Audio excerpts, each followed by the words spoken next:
दारूही वाईट आहे गड्या. दारूने अनेक माझ्या आई बहिणीच्या कपाळाचं कुंकू गेलं ताई. नवरा दारुड्या निघाला, लिव्हर खराब झालं, मरून गेला. कमी दिवसात कमी वयात जगाचा निरोप घेऊन नवरा गेला. म्हणून व्यसन करू नका. काही माणसं दारू पितात, त्या माय माऊलीला मारतात.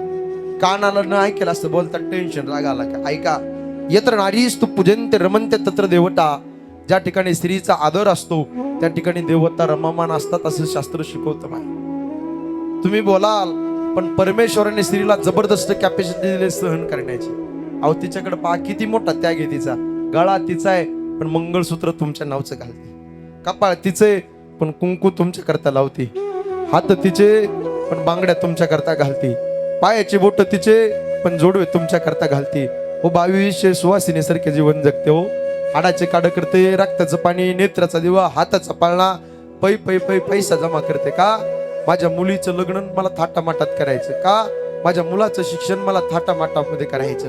म्हणून पती पती संसाराचा रणगाडा ओरडत असतात बरं का. ऐका, बायको शब्दाचा अर्थ बा म्हणजे तुमच्या बाजूने येईल त्या परिस्थितीमध्ये कोणाचीच नसताना शेवटच्या क्षणापर्यंत नवऱ्याची साथ देते, तिला बायको म्हणतात.